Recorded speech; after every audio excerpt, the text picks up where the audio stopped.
Good afternoon. I would like to call to order this special meeting of the Encinitas City Council on Wednesday, February 15th, 2023 at 3 p.m. And would the clerk please call the roll? Yes, Mayor. Councilmember Blackwell. Here. Councilmember Ehlers. Here. Councilmember Hinsey. Here. Deputy Mayor Lyons. Here. And Mayor Krantz. Here. Record will show that all members of the City Council are present. Okay, thank you. So there is a white thing stuck in my ear. And so if you're wondering what that is, it's cotton. I got a little medicine in there.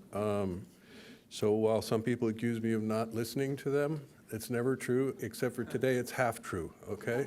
So, but I may sit with my head tilted sideways, but I have my hearing aid turned up in this one. So enough of that. We're here for one purpose, and that's to discuss and give city manager and her staff direction on the city's 2023-24 general operating and capital improvement budgets. And kicking off the presentation is the Director of Finance, City Treasurer McBroom. Good afternoon, Honorable Mayor and Council members. I'm Teresa McBroom. Oh, thank you. I don't know if I should restart. I think y'all know who I am. Okay, so I was just making introductions. I'm Teresa McBroom, the Director of Finance, and with me I have Assistant Director Gallup and Finance Manager Sanderson. The department directors are here with their staff also, and they're available to answer any specific questions regarding their departments.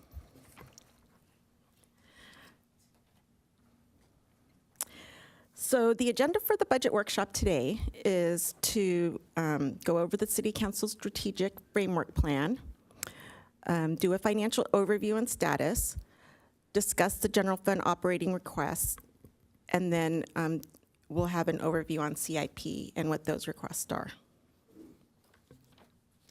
So I'll kick this off to City Manager Antill. Thank you, Ms. McBroom. So council will recall that just a couple weeks ago, we spent 2 days in our strategic planning session. And I just want to show this, that we are, all of this information is on the website, but this is the results of the 2 days in terms of the strategic framework for which that we build our budget and our operations and capital plan based on. Next slide, please. And again, we're going to be focusing this year on mobility and alternate modes, engagement and education, housing and affordability, fiscal stewardship and effective city services, evolving and preserving community character, and environmental health and leadership. So these were the 6 goals that the council came up with. There were many, many, many more goals and priorities. And these 6 are not to say that the council and the staff are not focused on a number of things, including recreation and parks and public works and fixing sinkholes and all kinds of good stuff that we do every week. But just that these were the things that were high on the minds of the city council when we did our goal setting session.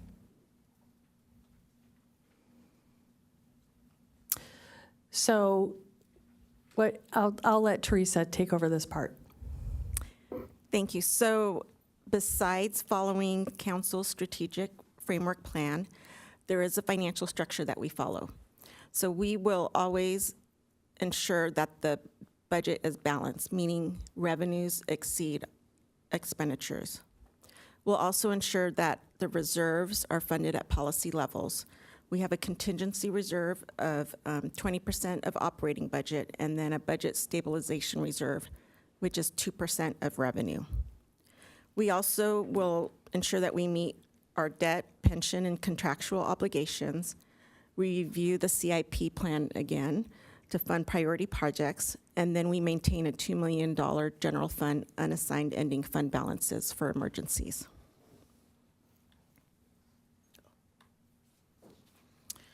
So after considering all that, we are projecting for next year, fiscal year 2023-24, $100.3 million in revenue. This is general fund. You'll see that property taxes make up 63% of our total revenue, followed by sales and use tax, which is 18%, and then charges for services at 9%. The general fund expenditures that we're projecting is $90.9 million, and personnel is over half the budget.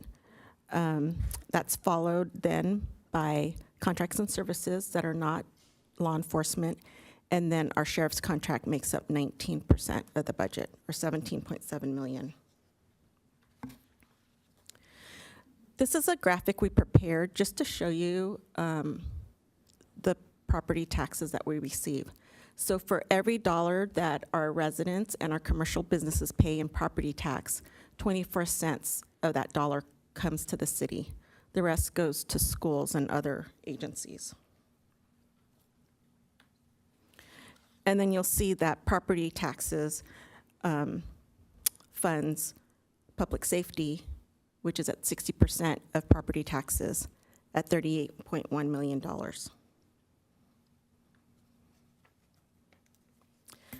Some of the operational adjustments we considered for next year's budget is that we have additional debt service on the iBank loan for the Leucadia Streetscape project, segment C. So that payment is $1.7 million over 15 years. There were inflationary adjustments. As you know, CPI is higher than we expected. Utilities have increased. And then the CPI on our contracts and services. That totaled about $2.1 million, along with our insurance premiums. In the current year, we've had reductions in the beginning general fund balance of $2.8 million, and that's due to the projects that you see listed: the North Coast Highway 101 drainage design, the cycle track project. The bids came in higher than expected, the housing element mobility study, and then the emergency repairs that we've been experiencing in recent weeks.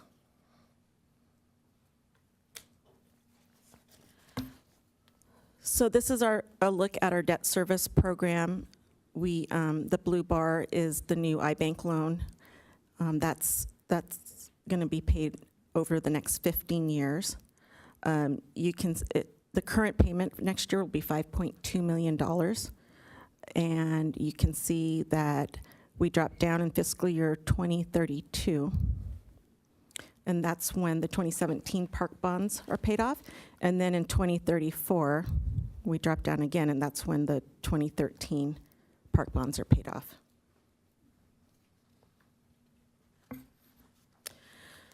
So after all the adjustments and the framework that we worked under, here is a look at the forecast through fiscal year 26-27. The second column is next year's budget, fiscal year 2023-24. We take general fund revenues and unassigned fund balance, and you see that we pay off, of course, our expenditures. We've got net transfers out. That goes to our internal service funds, our debt service program.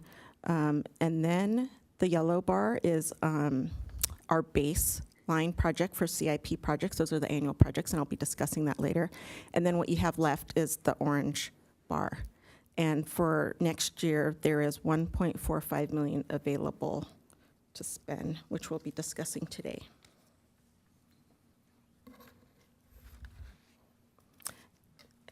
Pam's going to take over this slide.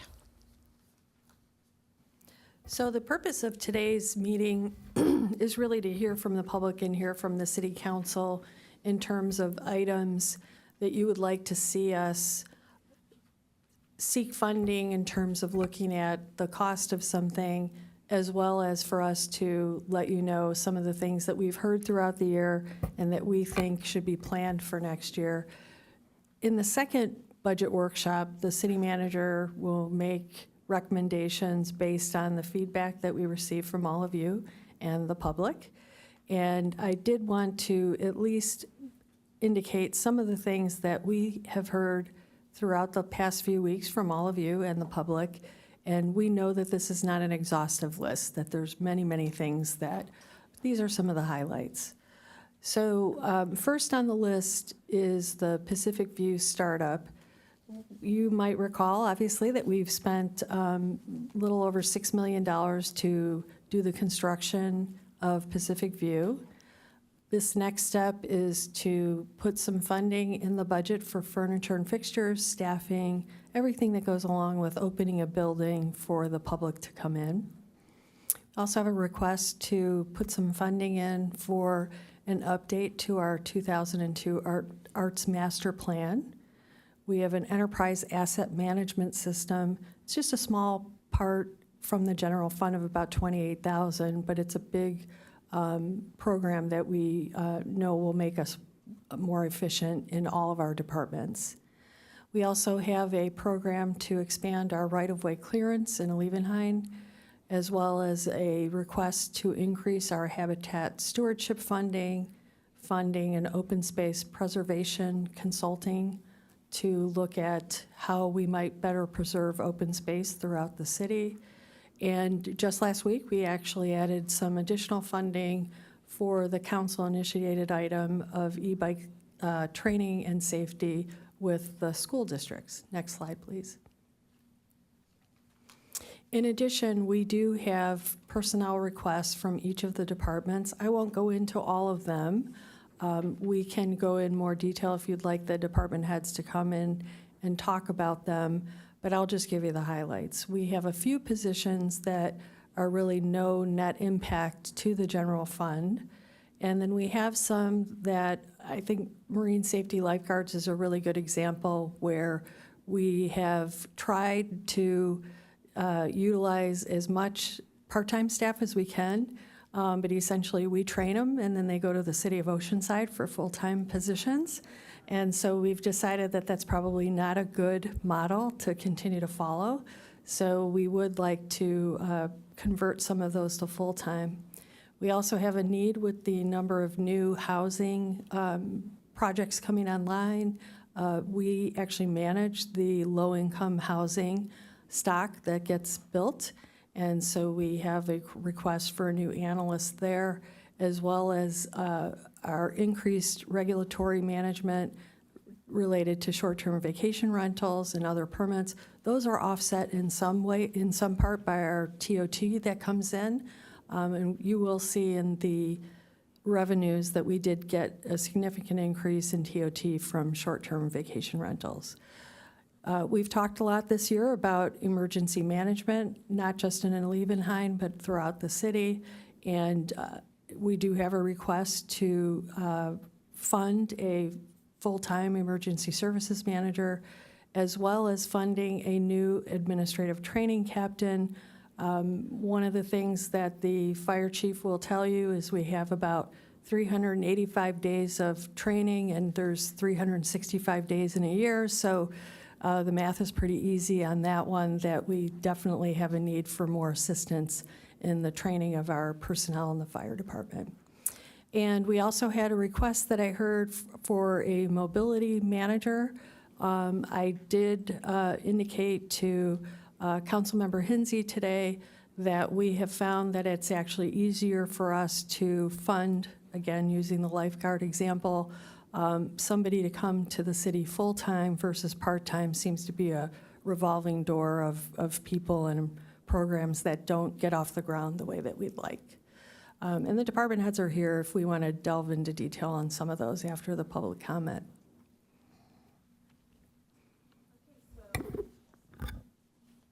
So on to CIP. Last year, council approved a 5-year CIP program, and the highlighted column is the next year's plan for fiscal year 23-24. I know that's hard to read, so I have it summarized here.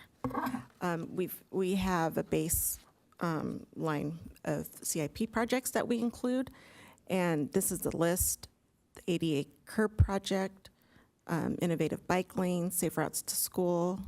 I won't read all of it, but the bigger ones are general mobility and storm drain repair and park improvement projects. If I might, Finance Director McBroom, for our newer council members, when we say that this is our annual fund, each year the council funds at this level for each, right off the bat, in terms of we plug this amount in for each of those categories, and that's what we mean by annual. We try to put that money in first before we look at new capital projects. Thank you. I'll go back to this screen. So you can see this first column shows we have our original plan for $2.3 million. We've plugged in the $1.45 million that's available, which will make the proposed plan at 3.75 if it's all towards CIP. And then here are the CIP requests, which Pam will discuss. So these are the funding requests that we've heard either from the work that we're doing already in a continuation of programs or through council items throughout the last few months and or from our city engineer. I won't go into detail into any of them because I think the city engineer would do a much better job than I would. But we have a couple that I'll just highlight. You have a grant program for the work that we're doing on Santa Fe, and it's now time for us to budget our grant match for that program. You might recall in the 2-year budget that you put money in for a feasibility study for sand volleyball and pickleball courts at Encinitas Community Park. And if the council wishes to move forward, the next step would be to do those designs of those projects. So that's another request to do that. Our city engineer is asking to increase the number of dollars that we put in for storm drain repair each year, to increase that by 250, which would take that budget to 500,000. We've had some requests when we brought the annual paving project to add additional streets. That adds, almost $250,000. And then we have some projects that have been discussed, and then obligations such as the Leucadia I-5 Bridge Rail Repair Project, which even though it's I-5, those bridges are our responsibility to repair when needed.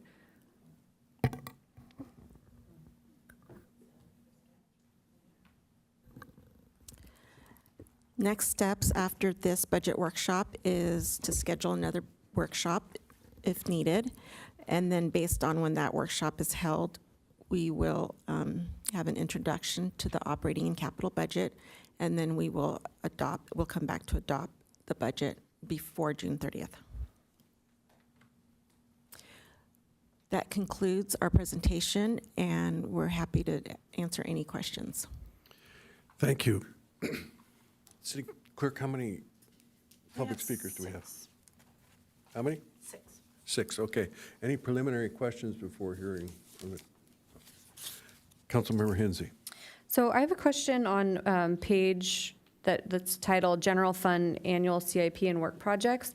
So if I'm understanding correctly, these were ones that we had identified in our last budgeting cycle that beginning in the next fiscal year, we'll have renewed amounts for each of these projects. Is that accurate? Correct. You always put $250,000 in for storm drain. You always put in $300,000 for general mobility, and so on. Okay, great. So even though some of these, like innovative bike lanes, safe routes to school, traffic safety and calming, I think we got several great projects out of those funds. We'll be able to use those funds in next fiscal year as well. Yes, and I would invite City Engineer Bankston to come up if you have some specific questions. But I think what you're asking is, did we spend all the money? Or I know we spent all. Do we plan to spend all the money? And I do believe we plan to spend all the money. Okay, no, that's okay. She talks to me all the time and gives me all the reminders, and it's very helpful. I just wanted to make sure that we will be looking forward to more projects or completion of projects that are queuing with these funds. So that answers my question. Thank you. Okay, public speakers, please. I will call you 3 at a time. Diana Nunes, Marianne Penton, followed by Rob Fleener.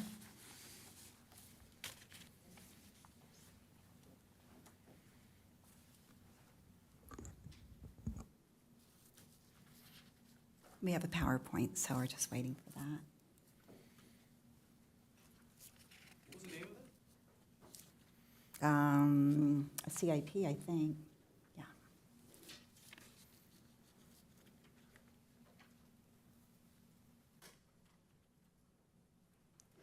I can kind of cheat and introduce myself. I'm Diana Nunez, and I'm a co-founder of Now Leucadia. And we're just a grassroots advocacy group that came together to advocate for safe rail crossings in Northwest Leucadia and safe mobility along the rail. Next. Oh, it's still going. Can we go back one? I don't know, do we lose them? Okay. I highly suspect that you know why I'm standing here. And, but truly, after thinking about it, I thought, how do we deliver this message again and again when it's been heard by you? But so we really want to know why we're doing this, and the answer is quite simple. We're advocating for our community to keep it strong, healthier, and safer. Next, please. We love Northwest Leucadia. And we want our community to be healthy, strong, safe, and functional, one that encourages free movement and interaction amongst neighbors. Next, please. How do we improve the livability of Northwest Leucadia? Well, we think it's three major things. Provide safe rail crossings that unite the east and west sides of the corridor. Next, please. Create a good neighbor of the rail by creating a quiet zone throughout the corridor, and create effective mobility infrastructure along the rail that serves all while addressing increased growth in Northwest Leucadia. Next, please. And therefore, Now Leucadia is here today to ask for funding and prioritization of these projects. Next. Next, please. But before doing so, we really want to do a recap of what's going on in Northwest Leucadia today, and at the efforts the city is already taking and actively engaged in. The rail. Well, the rail, we're still bifurcated, and we now have a fence that was put up last year. But we're grateful that the city recognizes this condition and that they are actually moving forward with a plan. Next, please. Currently, the Rail Pro study is being conducted to look at the feasibility at grade crossings. We've completed phase one almost, and that memo's due to be out in the next week or two if you have not already received it. And then we're looking forward to phase 2 and 3. Back one, please. Next, I'm sorry. Okay, next, quiet zone. Well, we already know that last year at the CIP, a quiet zone was given $750,000 to fund the design of a quiet zone at D Street, East Street, and Leucadia. You can go next on that, please. And that currently there's a regional quiet zone that's being explored by the Rail Service and Community Enhancement at NCTD, and we want to thank and give a shout out to Councilperson Hensey for her efforts and diligence on that. Can we just continue for the total of 9? Okay. Okay, and then there's Vulcan. Next, please.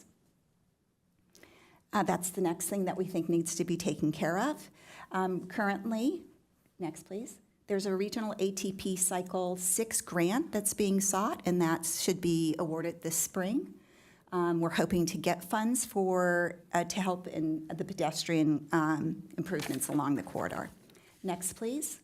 All along, while this is happening and these improvements are occurring at the city level, development is occurring, and it is occurring. This is a grid, basically, that tells you the status of some of the planned improvements.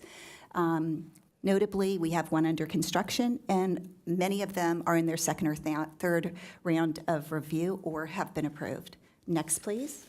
This is a map that you're very familiar with.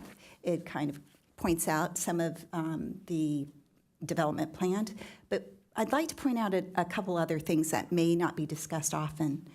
If you look at the east side of the highway, we have Piraeus with 149 units, and if you look at South Carlsbad, there's planned development of hotels, single family. These will all be pressures on our corridor.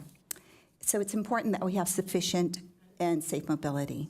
And with that, I'm going to pass it on to Rob Fleener, who will discuss what we specifically will ask for. Thank you.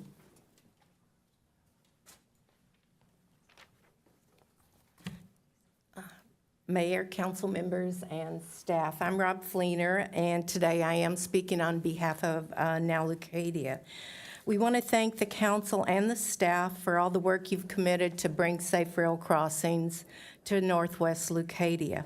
For the first time in 20-plus years, we are hopeful that we will see these crossings planned and completed in our lifetimes.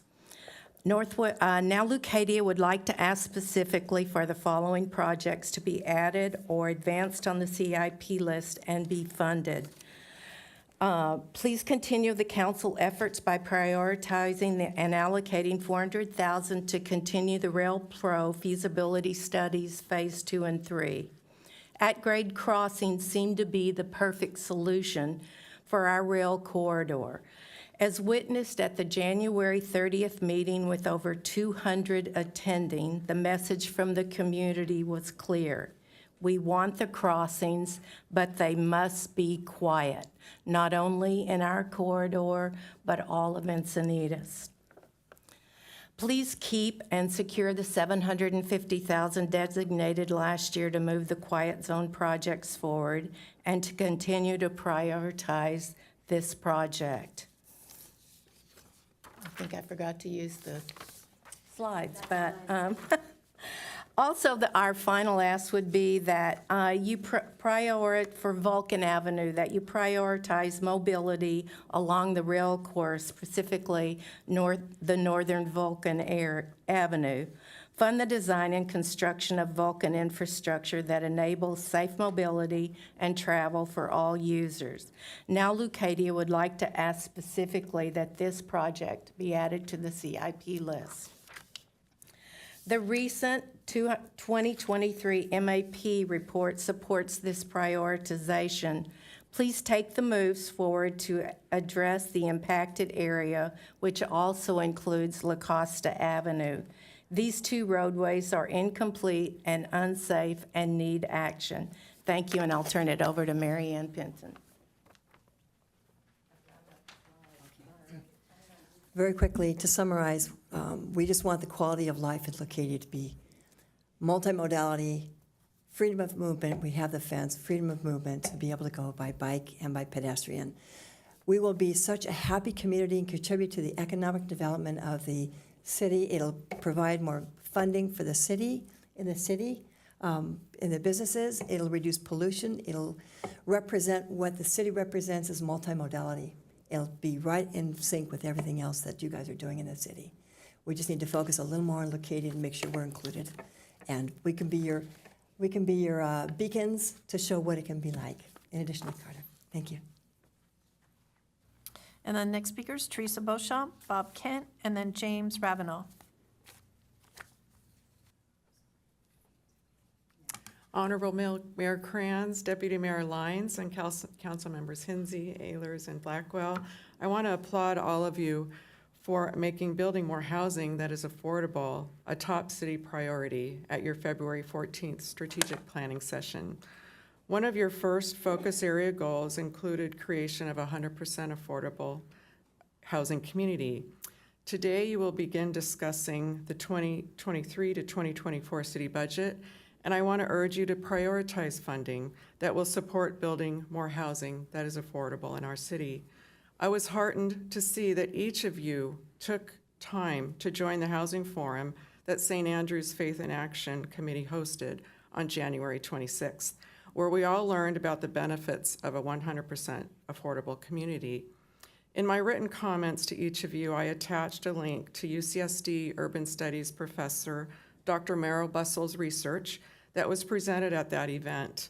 Dr. Bussel's research debunked many myths and stereotypes connected to 100% affordable communities and clearly demonstrated their benefit to her research that was focused in the city of Poway. And Encinitas, we have a few 100% affordable communities that are thriving as proof of concept of how beautiful these communities can be.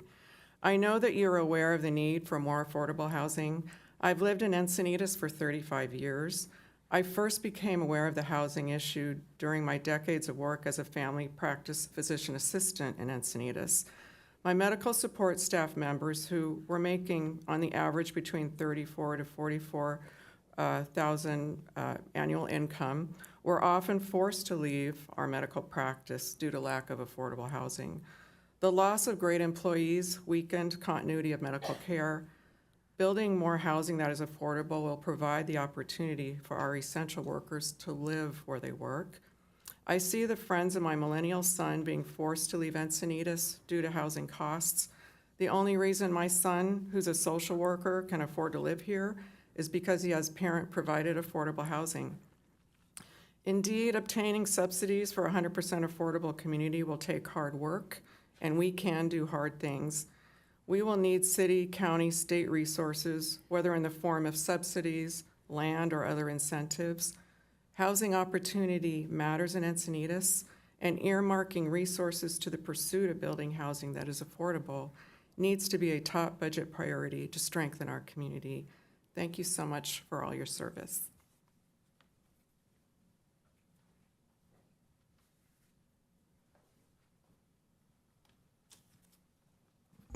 Thank you. Good afternoon, Mayor and City Council members. My name is Bob Kent. I'm an Encinitas resident, member of Keys for Homes. We advocate for more affordable homes here in our community. First, thank you for making housing affordability a city priority at your recent strategic planning session. So many of our residents and families and workers need more affordable homes.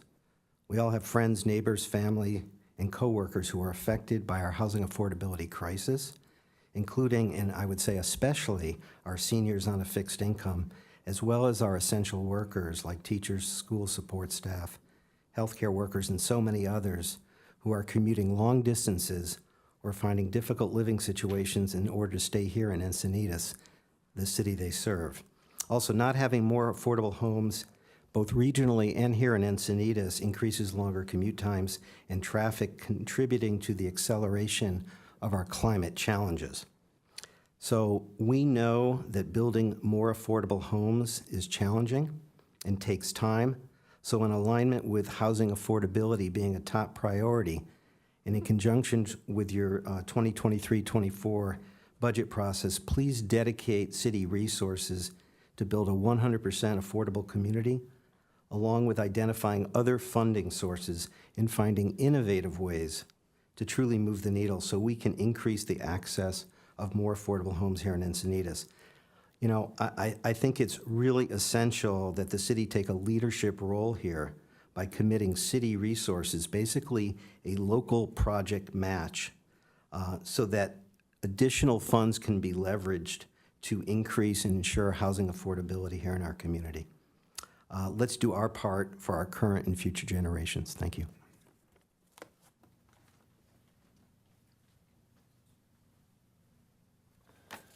Hello, I'm James Ravenel, and I'm president of Pacific Cove HOA, which is on North Vulcan, just east side of the tracks, and it's also where the proposed at-grade crossing is for Hillcrest and Grandview. And I'm just here to give you kind of an eyewitness account of what I see on a daily basis, which is plenty of people jumping over the track. That includes parents lifting strollers over, lifting dogs, lifting bikes. But I also know of neighbors that physically can't risk climbing over the fence. Therefore, they now have to drive over a mile just to go to their local beach or to their local 101 businesses that used to be walkable for them. I think everyone in this room would agree that the spirit and goal of Encinitas is livability and mobility without an automobile. And to not have a neighborhood walled off with a fence separating two sides. I've been an advocate and following safe legal crossings for years with these city council meetings.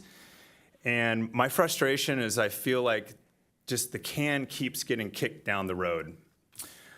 I feel like we've got momentum now, and I want to act on that momentum. We've got a fence running down Lucadia, and I think it's inevitable. We're going to have safe legal crossings at some point. So let's prioritize it now, keep the momentum going, and so that we can enjoy these crossings as soon as they're permitted and in our lifetime. And I'd like to point out one more thing.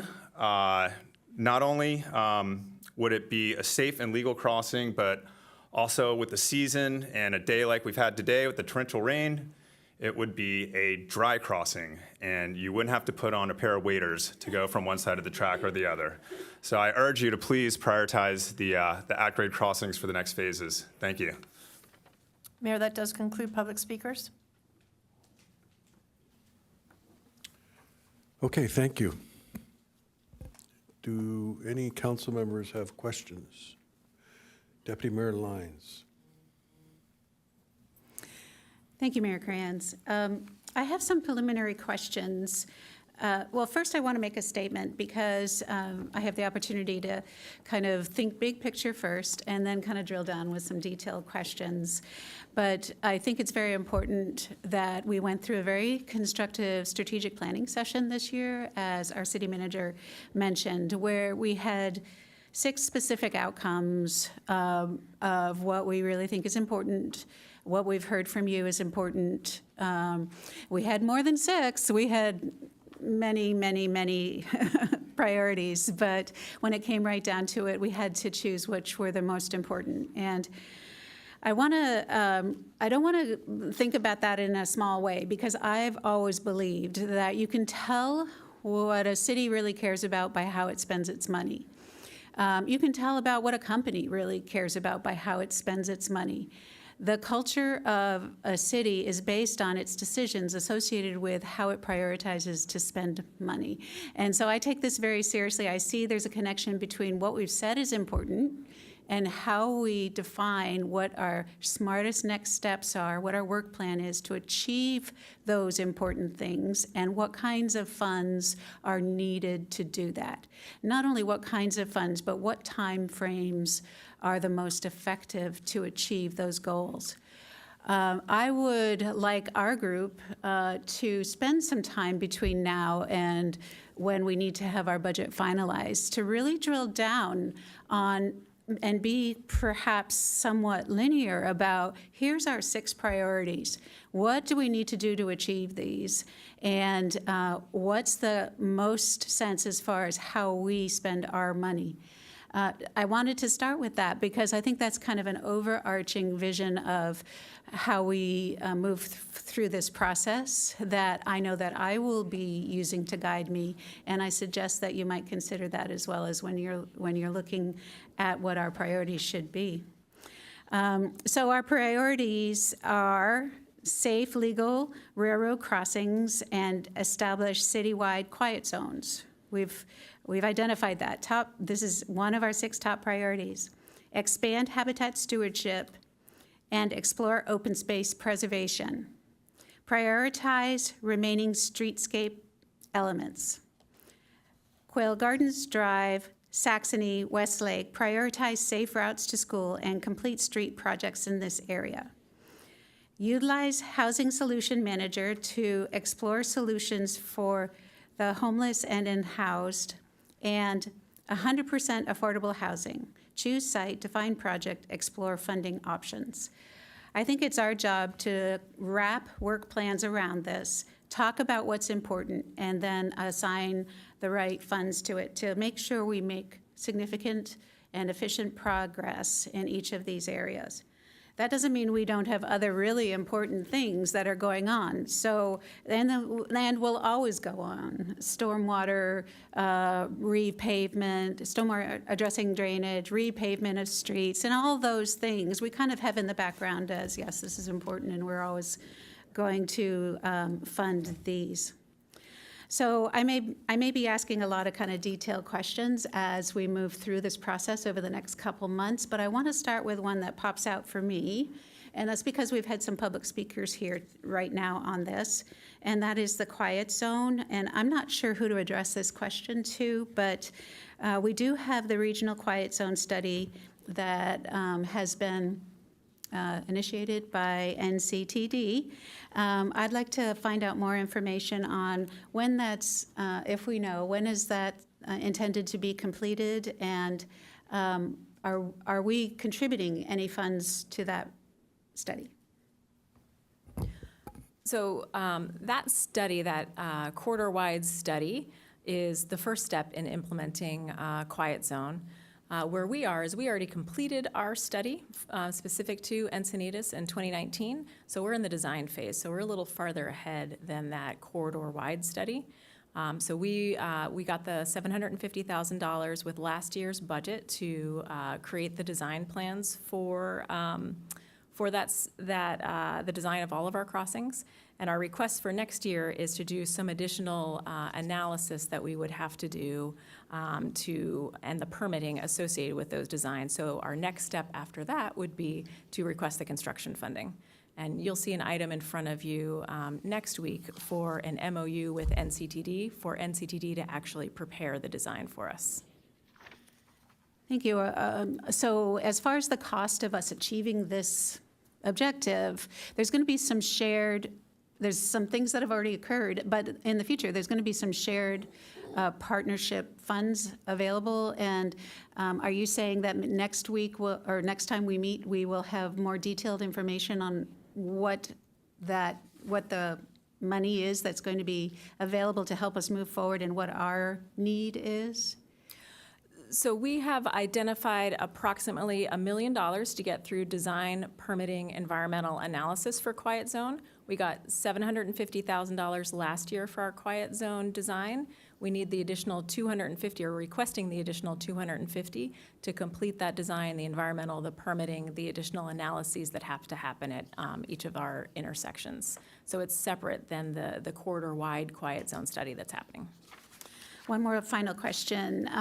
Is that $250,000 reasonably what we can expect is the next best, smartest step, and it would occur in this next fiscal year? Correct. Okay. Thank you.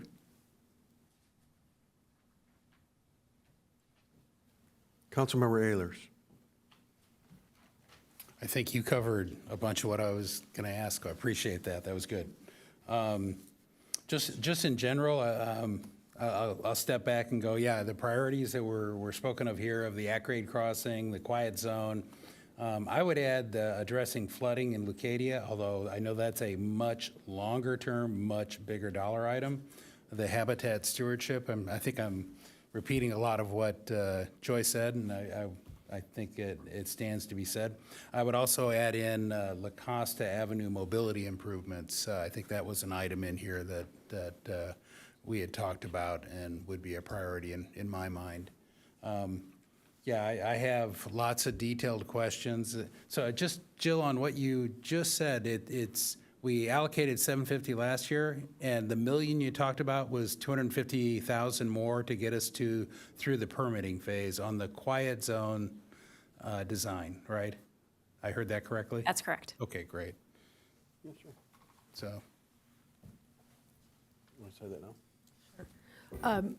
Councilmember Ehlers, I just wanted to bring your attention to my favorite document in the city, what we like to call the donut project by status.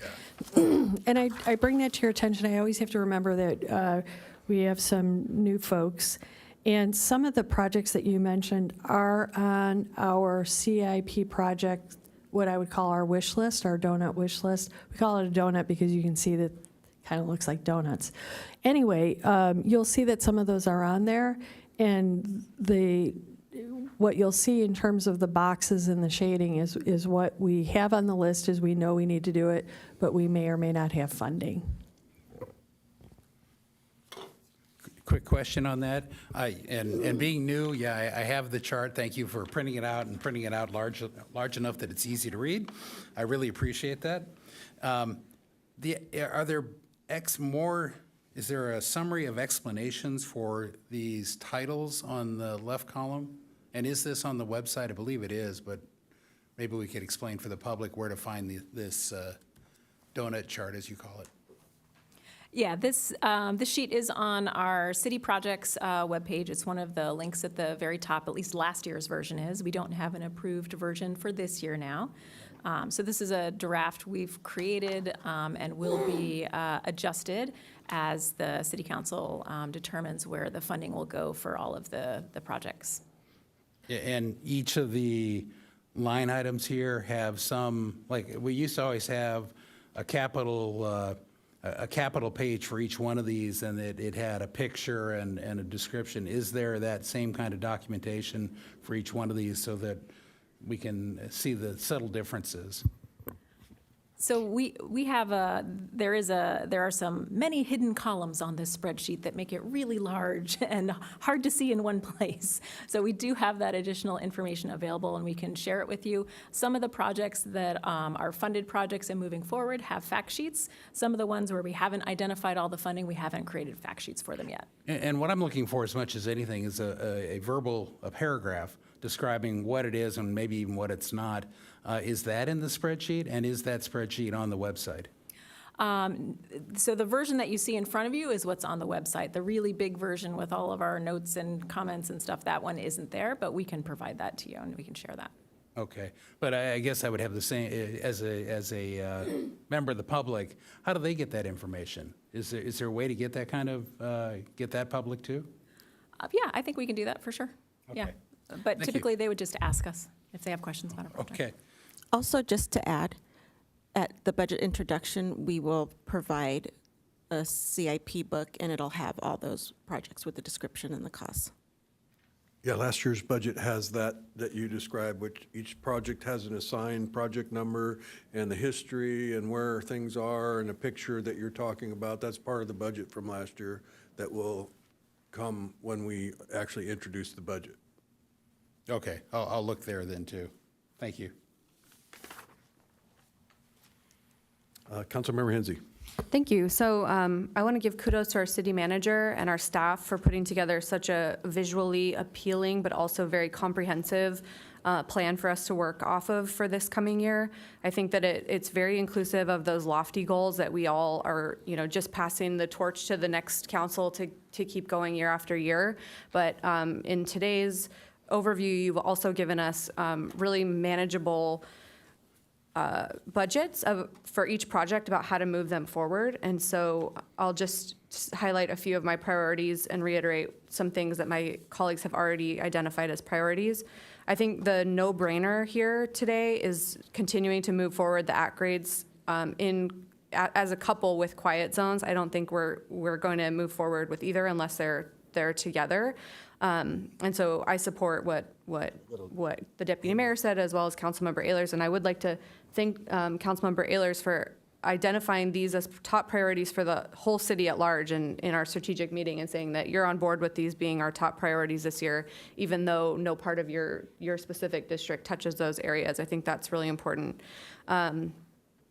I would like to highlight that one of our strategic goals is the commitment to 100% affordable community. And I think we're making that commitment with a nebulous project. So we don't know exactly what the project is that we're going to be committed to. And so that's probably why there aren't any funds presented to us at this time to move it forward. And maybe to move it forward would just mean our in-house staff is working on that, or we have some steps to identify between now and then. But I would like to reiterate that as a top priority for our city and acknowledge our advocates who are here today who remind us why.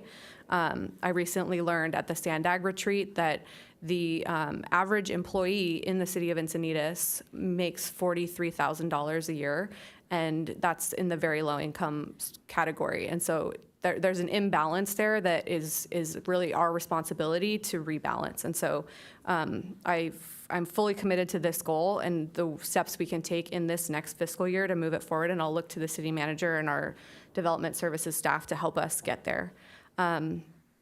This mobility manager position, we've talked about this before as maybe a part-time position, a contract position, and I'm grateful that the city manager has given me the knowledge that the best way for us to be able to do that is to actually hire somebody full-time in-house within the Parks and Rec department who will be coordinating with engineering and development services to make sure that all these capital investments that we have made and want to make are also being programmed and educated around, and that there's an effort in the advocacy world to get our schools, our safe routes to school, our employees, anybody that wants to have mobility choices to feel safe doing that. And so I'm supportive of both a $150,000 allocation for a full-time staff member here at the city, in addition to $75,000 that has been outlined that would include paying for safety equipment, so we could do bike light distributions that would cover the cost to train the trainers, those $500 fees to get a lead cycling instructor at all of our school sites to train at schools during the school day. And then in addition to some of those safe routes to school monies that we've given Jill's department to identify bike lane treatments and traffic calming. And so it's sort of a comprehensive approach that meets that goal we've identified, which is we have no reason that Encinitas should not be a nationwide leader in bike safety and mobility for getting people around instead of just cars. So I think that sends us well on our way.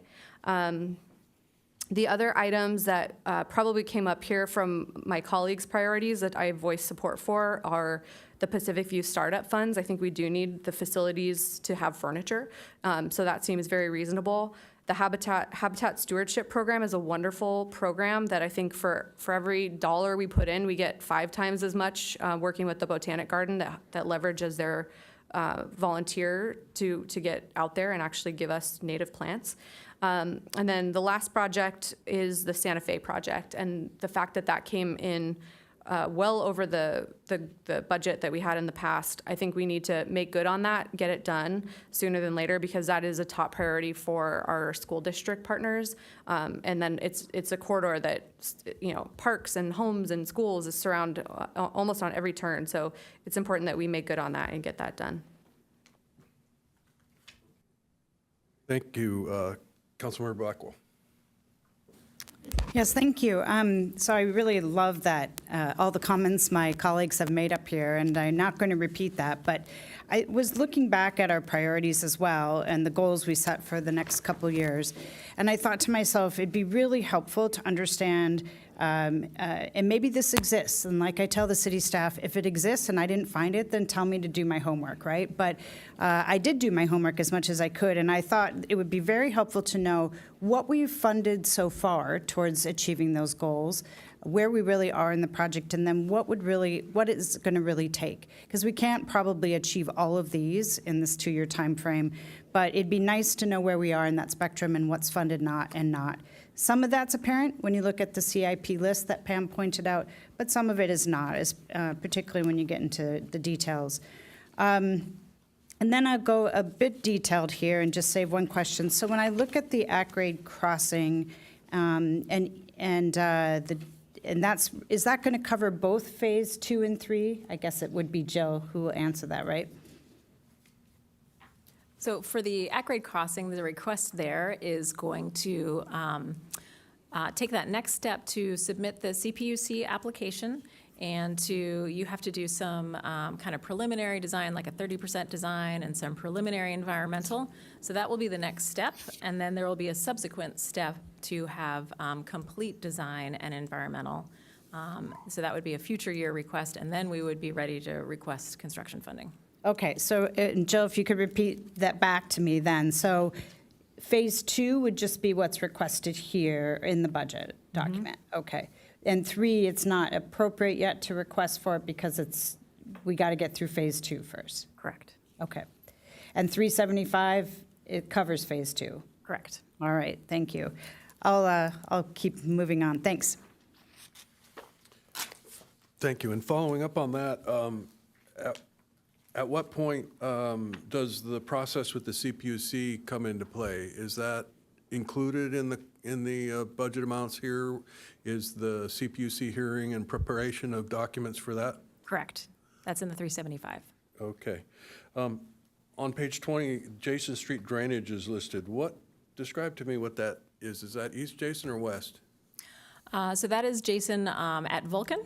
So that is where we have the big ponding that occurs in rainstorms. So that's a little project to take that drainage and convey it under the railroad tracks and connect up to our system and kind of drain that big puddle. And that was designed long ago, Mm-hmm. correct? And it was estimated to cost $250,000, but it was determined that that wasn't enough, and then it kind of got put on hold. Correct. So this will connect, they'll put in a drain on the east side of the tracks that will drain into the 24-inch pipe that goes to Bataquitos Lagoon and get rid of Lake Jason. You got it. Okay. The Leucadia Bridge rail repair, is that the round rail that is on the top of it, or what is that?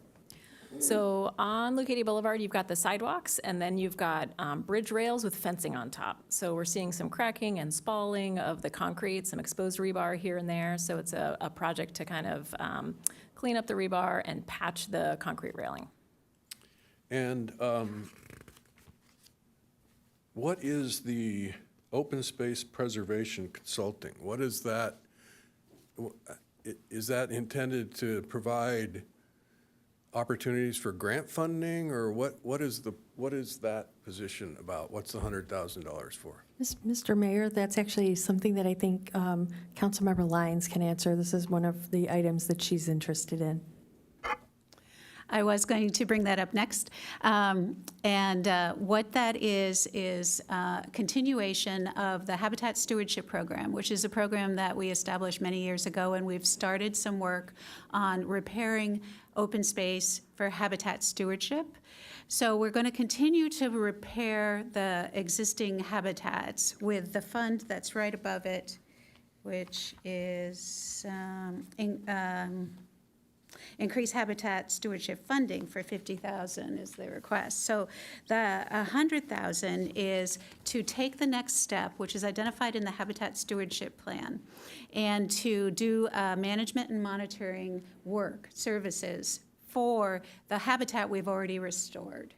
So now that we've got the Cottonwood Creek restored and a few other habitats restored, the $100,000 is establishing an overtime monitoring plan with a specialist who knows about habitat restoration and monitoring to achieve the long-term management of the habitats we've already restored.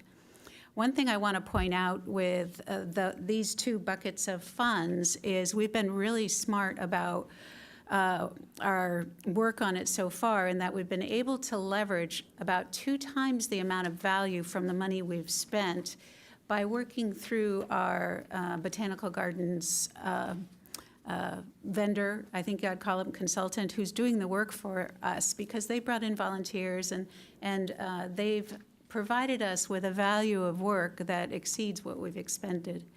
So is that, this is a line that would then increase the amount of the grant that we provide to the Botanic Garden? It wouldn't necessarily be a botanic garden specialist. I don't know that we've determined the scope of work specifically yet, but our discussion is that we will wrap a scope of work around our overall objective of doing habitat monitoring and management over time, and then we'll seek the right consultant to do that work. Is this a request that the Botanic Garden made? No, it's not. It originates from me and my discussions with our Parks and Rec and Public Works to move forward our habitat stewardship plan, and it responds to our strategic item that is open space preservation. So I support this request. Well, so, and we will get more information about this particular, so explain a little bit. We're getting a first blush at these items, and so we're going to get some more detail on each of these requests? Yes, so tonight, it's still afternoon. Today, what you're doing today is really just kind of seeing what we think we've heard from all of you, what you've heard from the public. There's always more requests than we have funding.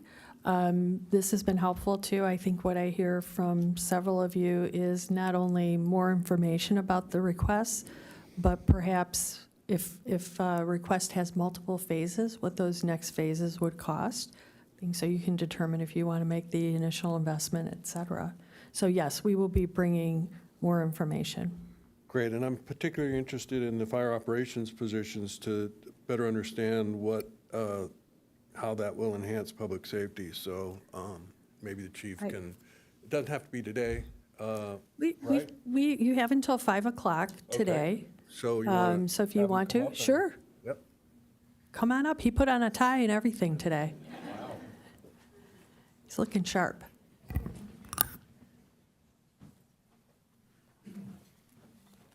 You can go to the staff what I table. figured. Thank you. Yeah.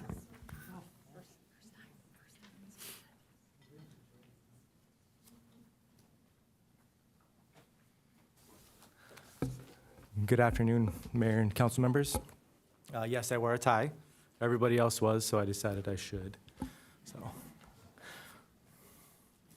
So what questions do you have? You want me to just kind of go through the requests? We've never had these positions before, so I'm wondering what it is that spurred the desire to have these positions filled and what role they will play.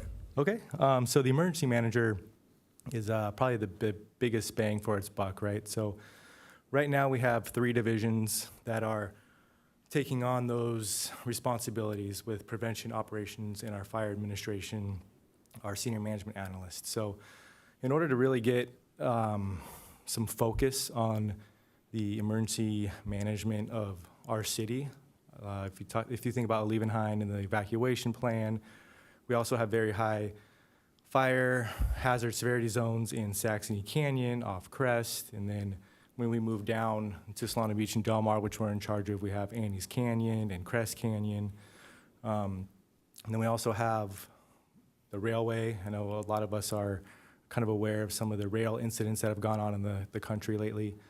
We have a freeway with the same kind of hazardous materials that can be brought up and down from, big part is from LA down to San Diego, and we're right in the middle.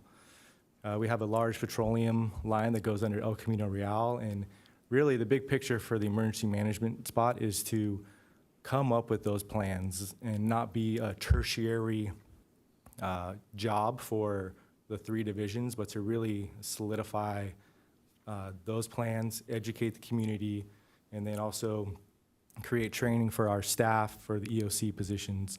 I think you heard about the EOC training that we just did, which was great. The county led it, but I think we can do a lot more in preparing our people for the big event that happens, and that's where the emergency manager would come into play.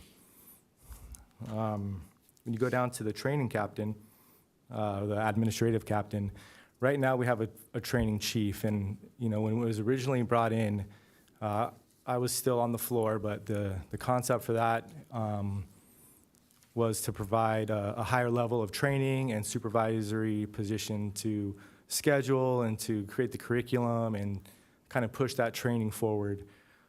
It had some other ancillary responsibilities as well, but those responsibilities never really got touched because of the amount of training that is required of us. So like City Manager Antil said, we have 385 days of training, and I know you can't do 385 days of training all at once.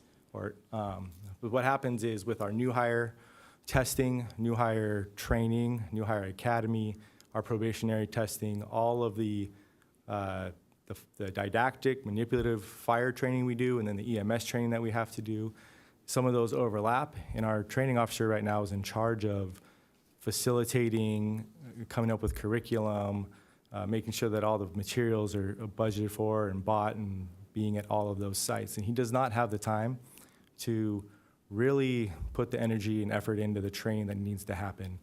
One of the benefits of all the training we do in the zone is that we have subject matter experts that assist the zone. So we save a lot of money by using our own training officers in each fire department to use like a trench rescue subject matter expert, a confined space, and our training officer has those responsibilities as well. So we have county, zone, and our own internal training that is going on that's almost unmanageable for one person to do and to be good at. So that's one of the reasons why we're asking for the administrative captain. Okay, thank you. And just looking at the personnel requests, I would like to say that the marine safety positions are very important to me. Obviously, our shoreline is the jewel of our city, and people come from far and wide to enjoy it, and providing public safety, I think, is incumbent upon the city, and we have asked a lot of our lifeguard teams over the years, and I think that this is a very reasonable request, and I look forward to continuing to depend on that group of people to keep people safe when they're enjoying the ocean. So the Development Services Department, this is in addition, 2 new FTEs in addition to the batch that we funded last time, when we adopted our budget. Is there something we learned in the interim year that suggested we need these positions as well? So I'll invite Development Services Director Sapau to come up, but I will say there's a couple of them that I'll just kick it off to. So we have a sustainability manager who has been working on our climate action plan with a cadre of interns. And so what we're proposing is to eliminate that intern position and give Crystal a staff person so that we have more continuity in the program. Every 6 months, a new intern coming. And you might remember that last fall, you did implement a fee, a climate action fee that director can talk a little bit about. So there's that one. And there is an increased workload with our housing program, as well as the permits related to short-term vacation rental. So kind of following along the, if you build it, they will come. And we've been having trouble keeping up with that, but I'll turn it over to Roy. Thank you, City Manager. Everything that you described in terms of the sustainability management position, it's true. We do have a climate action plan fee that we develop as part of our fee study. We do collect that fee, and that fee will offset that cost. We do have a lot of programs per the climate action plan that we are required to implement, but the timing of that is delayed because we don't have the resources to do that. So that's the sustainability management analyst. As far as the housing management analyst position, what we've learned, we didn't expect that all the housing element sites or the majority of the housing element sites would be developed or coming in for applications. And that increased the number of affordable housing units that not only we have to monitor, but we also have to process. And we only have one person that currently process all of our housing, that does all of the housing monitoring, as well as processing all the affordable housing agreements for those housing projects. So let me make sure I understand that. This is, for each deed-restricted unit, the city has an obligation to monitor the tenants in those deed-restricted units. And it's not only for housing element sites, but it's for any density bonus, single-family home projects that might develop. And so this position would be monitoring those. That is correct. Okay. Not just, but because of the spike in, or the increase in of the development of our housing sites, that is at least 200% to 300% increase in affordable housing units that we're processing. So that's the housing management position. As far as the permanent regulatory management position, as you recall, you adopted or updated our short-term rental ordinance, and that required some additional resources to implement that ordinance. So since the last budget process where you approved other positions, since then you adopted the short-term rental ordinance, which now we're having to implement, and we're discovering that it's increasing the number of permits that we're having to not only process but also monitor. Because as you recall, the ordinance requires us to do to do annual renewal of the short-term rental and track them. So that would be this position. We're maybe getting more complaints as well as having to monitor the permitting, or is this position going to be involved in code enforcement at all, or? No, this position is just processing their permits. Permits only, Yep. Okay.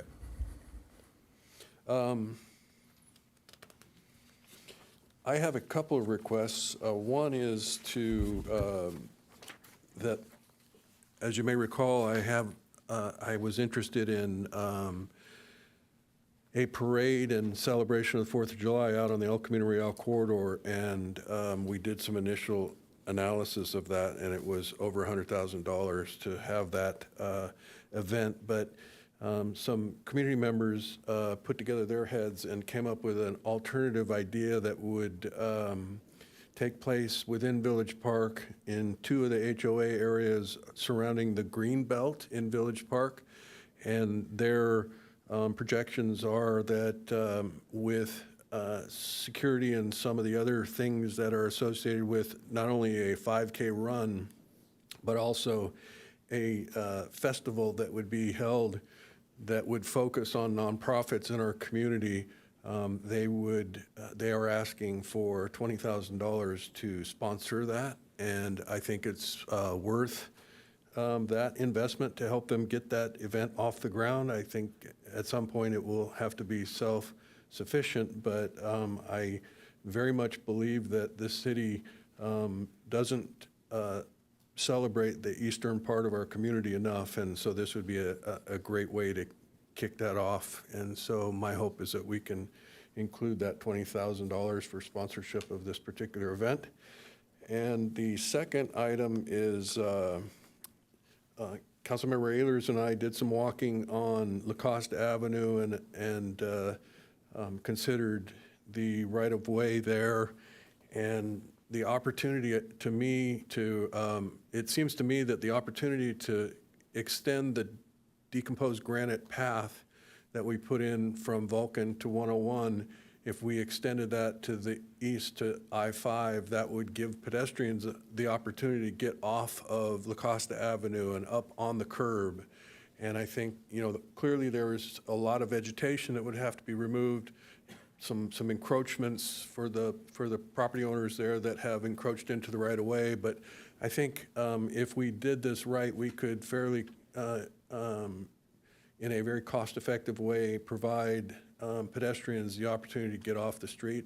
It would create a little more room to move the bicyclists over closer to the curb, and I think it would increase safety on Lacoste Avenue significantly. So that's the other request, is that staff come back with an estimate of what it would take to do that. And I know there is some money already set aside in the budget, and my understanding is that some of that is very specifically related to traffic mitigation funds that were obtained from development around the city, and so there may be some limitations on how that could be used.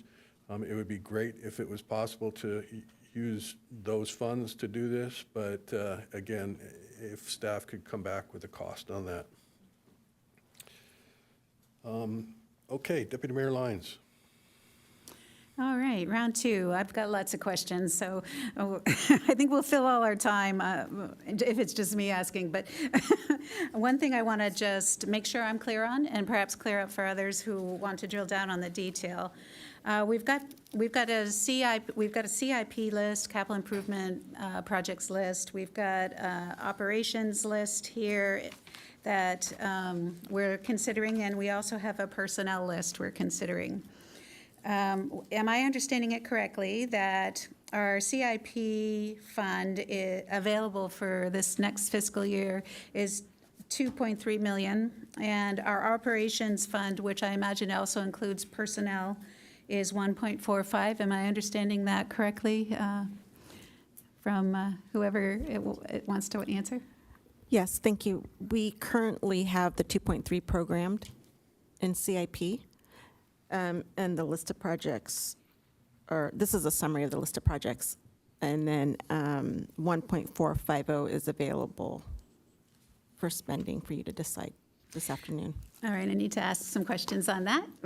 So I think it's just kind of the language you're using in accounting. I'm not familiar with exactly what you mean by it. So I'm looking on the page. It'd be nice if these had numbers, but it says general fund, annual CIP, and work projects. And it's after the detailed Excel looks like spreadsheets. I have it up right now. Is that the correct good. sheet? Yes, thank you. So thank you, that helps. So when you say we have our CIP programmed, are you talking about these? Yes, so that's already programmed. Council approved it last year. And this we is- already have that programmed. And then in addition to this, there's 1.45 available For CIP? for CIP operations, whatever you decide. Thanks for that clarification. I was misunderstanding it completely. What's available for operations and personnel? Because those two lists are separated in here. Back a few pages.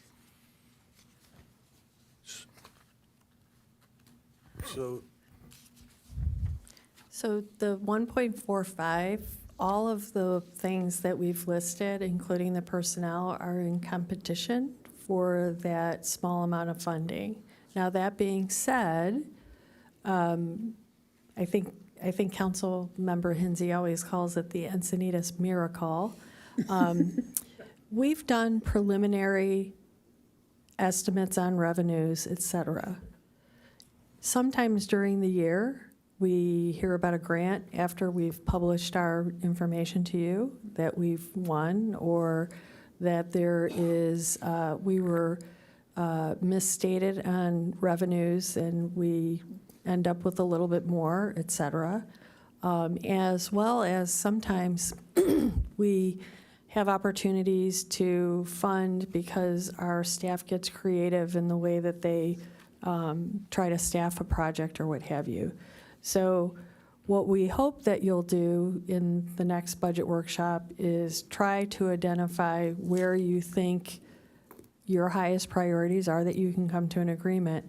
That doesn't mean that we can't come back to you throughout the year. For example, we have a very conservative estimate for cannabis revenue in our budget. We have one operator that is going through the permitting process. We hear another is coming in or may have come in. But right now, we're just basing our revenue estimates on that. It is possible that even before we adopt the budget, we'll see more movement and we can adjust some of those numbers. That's good to hear. Thank you. Just another clarification on the documents. If you could go to the more detailed spreadsheet, that's a few more down. It's the 22 through 27 general fund CIP plan. And in these two sheets that are, these spreadsheets, this is actually just CIP. So this does not include any of the costs associated with personnel or operations. Yes, that's correct. And this specific list is general fund funded. So we have CIP money that's not general fund funded. That's correct. For Can you example, characterize that for me? we have Transnet funding. We have a fund for the traffic mitigation fees. We have a facilities fund that does come from the general fund, but we've set money aside every year specifically for that, for our also for our equipment replacement fund and things like that. Also, the Cardiff Sanitation District and ESD. Okay. I look forward to looking more at that detail when we're able to have it. You do have that list. It's the one I placed on your desk.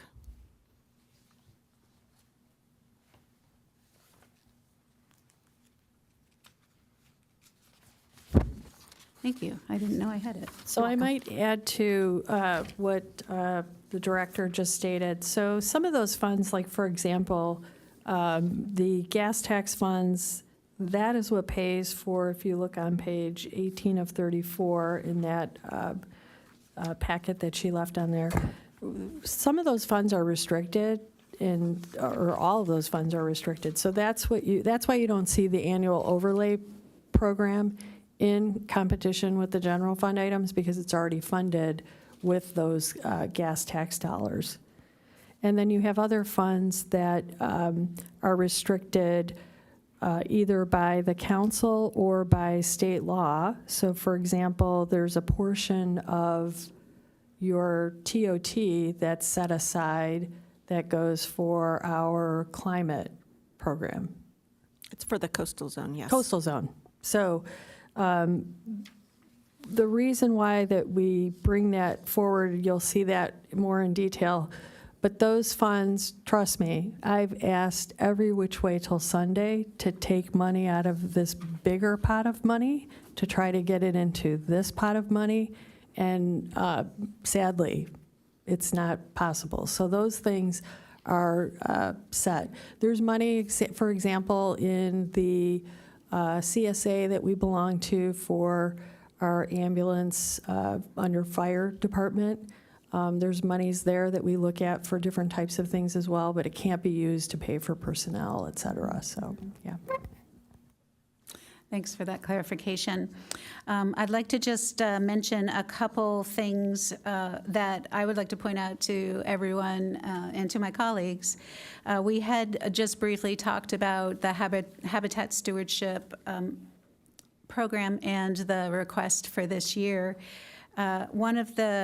This goes back to my view of the things that we've identified for strategic planning. We need to wrap a work plan around, and we may not have all that detailed right now today, but we need to get there fairly quickly so we can really anticipate what our costs are. Habitat stewardship will develop like that, and we'll be able to provide some more money. But our original conversations have been around continuing to implement the habitat stewardship plan we've already committed to. And we will be able to, refresh people's memories about why that's important to our community, to address erosion, to improve water quality, to include it as green infrastructure, to really work with our tree city and bee city status, and to preserve mature trees in our community. We also talked about looking at open space from the perspective of how can we increase the money we have in an open space fund. And we don't have much money in there, and we haven't really identified the right vehicle or the right tool to improve the money, increase the money we have in our open space fund. And that's imperative to us being able to move forward in the future with funding our objectives for open space preservation. So that is another element we'll look at. And I do want to remind people of one last thing about open space and preservation, which is identified as one of our strategic plans, and that is that we've identified Pacific View as one of our open space opportunities, a city-owned property that has a lot of open space, a lot of open area with potential for the city to use it as an asset, and we're moving forward with that. So when we're thinking about Pacific View and what the costs are, that needs to be and will be part of what we talk about in our work plan for open space. The last comment I have at this time is to reinforce what Councilmember Hinsey was saying about our affordable housing objectives. We have identified it as a very high top priority to have affordable housing, 100% affordable housing. We have put a year plus into working with a consultant to identify where some of our opportunities and where some of our constraints are with that. We are just beginning the discussion of the findings on that 100% affordable housing document, and we have a meeting planned for, I think it's March 22nd, to go into more detail on 100% affordable housing. We have the objective, very similarly, to see how we can improve and increase our 100% affordable housing assets and fund, as well as look at where we can find additional money from our partners, from other mechanisms and tools to help bring into our community to help us achieve this objective. So very much like the habitat stewardship, our 100% affordable housing also will have a work plan wrapped around it that we can then identify what our important next moves for funding and for work are there. So just wanted to add that because I think it's quite a high priority for us, and we might not have everything identified today, but we hope to get there very soon. Thank you. Thank you. And Director, there's an affordable housing fund that was, I believe, from in lieu fees. Do you know what number that is? Well, how much that is? $1.3 million or thereabouts? I don't have it available now. We can look it up. Okay, because I think it's important to acknowledge the need to have the resources attached to the issue of providing affordable housing, and there is a fund that's specific for that. So we do have the resources once we can get, identify the direction that we're going to go, whether it's, to construct our own affordable housing project. And from where I sit, I think the other opportunity that we need to explore more fully is the how to get more affordable in the projects that are currently in permitting or under construction. So the months ahead, we're going to have a number of conversations about issues related to the housing element and affordable housing. And so I expect everyone will remain engaged in that issue. So We have that number now, Mayor? what? We have the number for the affordable housing. Okay. And it's 1.2 million. 1.2, I was close. Thank you. Yes, thank you. Councilmember Ehlers.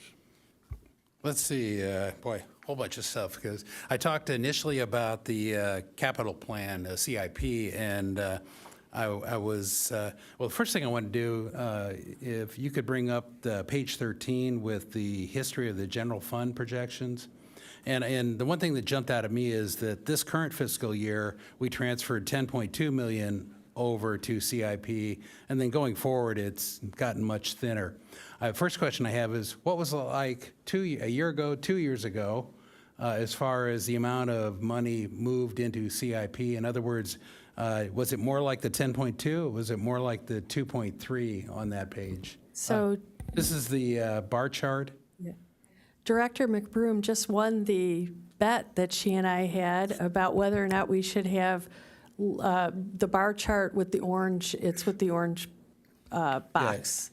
So Teresa can go into more detail about that, but I want to be clear that the reason why in 22, 23 and prior years that there was more transfer in is that there are several projects that are planned through the years in the CIP program. So they're set aside and put into it. And in the 22-23 year, that's when some of those projects, larger projects, came into fruition, and then it's moved into the CIP, and you see that it's spent. In those prior years, earlier on, there's even years where there's more. So there's small programs for a couple of 2 or 3 years, and then you see a big move of money on a much bigger project than a few years that are more austerity, and then a few years. And last year was another one where we had a lot of projects that we were able to transfer money into, actually completing the projects. Yeah, my recollection, there was like 5.3 million transferred from, for Pacific View from general fund over. So that would have been about half of that number I see there now. And all I'm trying to understand is, did we do something different in the past and now we're lean going forward on how much general fund we have to put into CIP? And I think you're saying it's sporadic in nature, and that sometimes it's going to be projected as thinner, and sometimes we'll build up reserves in general fund reserves that we have earmarked, not out, and then we put it into the actual expense for that year. Okay. So Excuse me, I can expand on the answer if you want the 10.2, because it is on the sheet that we provided to you. Okay. So under the current year, fiscal year 22-23, to the left of the highlighted box, there's 6.9 million right there. During the year, we have added the projects, which I discussed in a previous slide, where cycle track came back higher. We needed the emergency funding due to the rains recently. Okay. So that all adds up to the 10.2. So it's the 6.9, and then you'll see on this slide 11 the changes that were made during the year that added to that. Okay, but what you just showed there in the detail showed that prior years, at least the prior 2 years, were high, significantly high. One, because of streetscape for 20 million in one of them, and I don't know what the others that added up to the 6 million, and then we have the 10 million in the current, this fiscal year. Right. But going forward, we're looking at much smaller numbers being available in our general fund to put towards CIP. That's right. Okay. So previously, when I talked about CIP, I did miss one, and I just want to confirm that the $240,000 for repaving, I think, is that the Rodney neighborhood, the Rodney et al.? I see Jill nodding yes, so I'll take that as a confirmation. So that's the one that Rodney had the lowest, remember we spoke about it, had the lowest PCI of any street, and it got half repaved by SDG&E, and to complete it was $250,000, relatively light amount. So hopefully we can get that in there and get that entire project done. The other question I have, and this is probably for Jill, but although Teresa might be able to answer, and item 10B tonight, we're talking about transferring money transferring money in the Transnet, and in the projection for that, I see approximately $4 million a year. I thought for repaving, and I thought we were only budgeting $3 million a year for repaving. Is there some? Am I missing something? No, that number changes, so we will project it, and then we'll get an update from Sandag that will let us know, hey, your TNET is down, or the gas tax is up or down. So we adjust those numbers just based on the funding that we receive into that project. Okay, so if we have a good year and we have an extra $240,000, would this Rodney repaving be one that we could pay for with those Transnet funds and therefore not have to pull general funds? And is that a possibility? That could be a possibility. However, the item that you see tonight is that we're getting less TNET dollars than we had projected. Okay. So, but I still stand by that as one area, even though I do see the bigger picture, and I gave you my top CIPs. That was Leucadia. I think we've put so much on the Northwest Leucadia that I really think the city as a whole owes infrastructure improvements. As we talked, La Costa, and I did list out La Costa in mine. So that's CIP. Full-time employee additions, I would like to see as part of the budgeting process, org charts and roles and responsibilities so that I can understand how they fit into the framework. It's hard at work, this is what I would do in any budgeting cycle. I would have the org chart, I'd have the roles and responsibilities, and I'd go through it. So as we go forward, that's what I'm looking for. And the open space acquisition, is that CIP or operations? I'm not quite sure. So there is no money in the open space acquisition fund. I think several years ago there was dollars in open space acquisition, and it was transferred to other CIPs. So I just wanted to make that clear. There's not a and I think the question that Joy was talking about was funding some in there for operations, and I just wanted to second that, because what I have found in my nonprofit work is you don't have to buy all the land. You just have to have the seed money there. And I'll give you an example that North County Advocates did for the cost of an appraisal and some other similar real estate work that we funded for $30,000, $40,000, $50,000. We got to save 39 acres in San Marcos right off Rancho Santa Fe Road that would have been developed as houses, added more traffic. And so we took money that had been mitigation for a big project in La Costa and used it to mitigate off-site through leveraging grant programs. And so I think that's exactly where, so I would support having some money available in a budget item for that. And I think I would point out that any opportunity like that will not be missed. And so this is a living, breathing document, and we, throughout the year, make some adjustments as things come up. And if an opportunity to acquire open space presented itself, which recently it has, we are engaged in that and looking for ways that we can help. As you can see from this conversation, we're not flush. We don't have, and so the Open Space Acquisition Fund was turned into the Opportunity Fund because we were looking for opportunities to acquire land for housing element sites as well as open space. And there is a competition between those two items right there.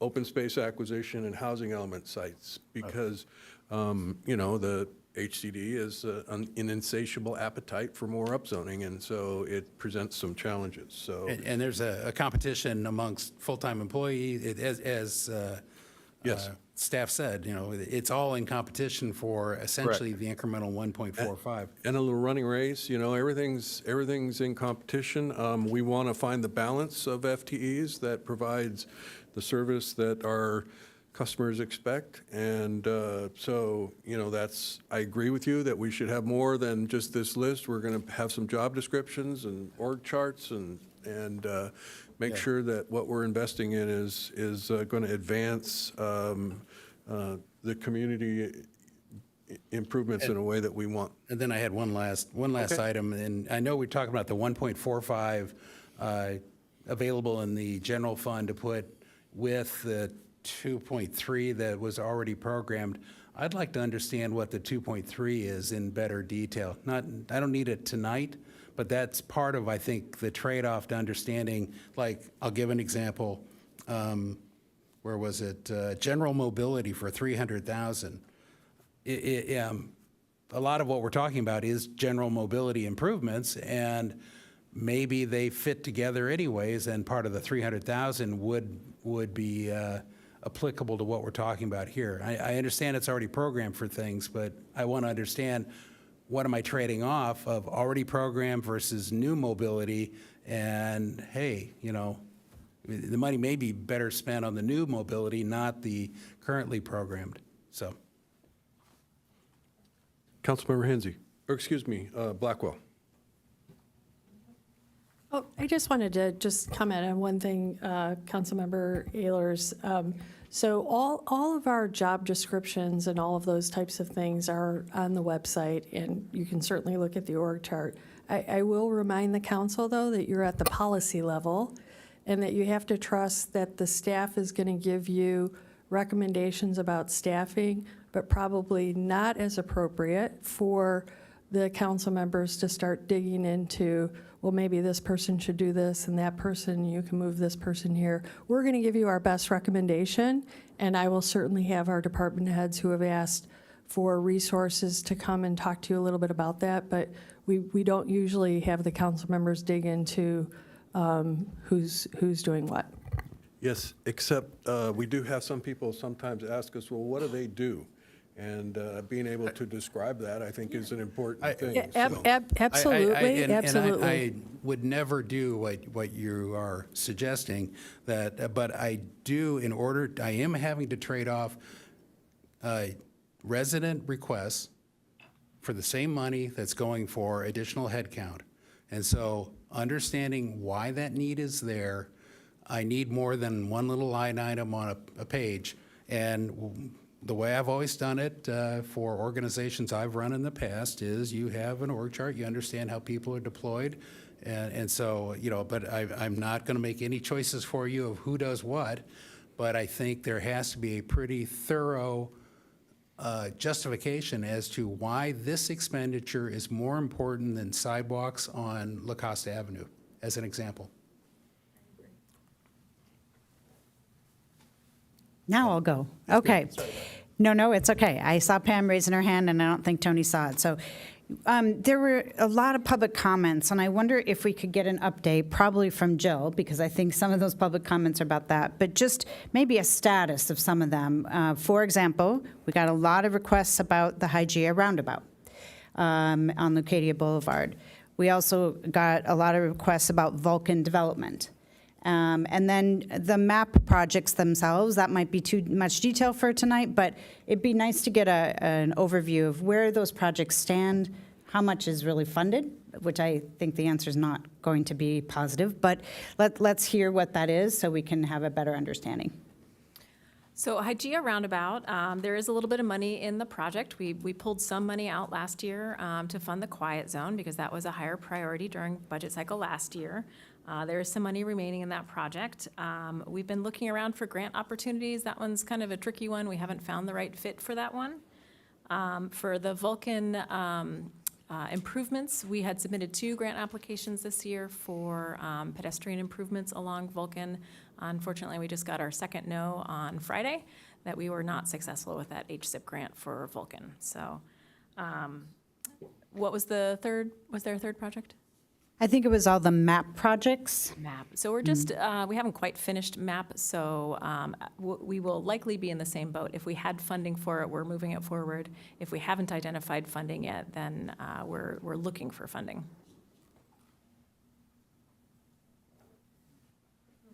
Councilmember Hensy? Thank you. So, Councilmember Ehlers, am I hearing you right that you're suggesting we wait till we have the Transnet money to cover that $250,000 price tag we have for Rodney? Because when I saw that number, I thought, wow, that's a lot of money to spend on this one little neighborhood. That kind of goes against the formula that we usually like to follow, which is staff's recommendations that have the full analysis of the pavement quality. To me, it seems like it's a worthwhile thing to do, but I would rather use that general fund money for projects that serve more residents than the amount that we would serve with that $250,000 expenditure. If it's there, but the early indications are it's not there, it's one of those opportunities that, like at the point we made that night, the PCI is actually the lowest of all the PCIs, even in the ones that were recommended. So I'm not quite sure why it didn't get on there in the first place.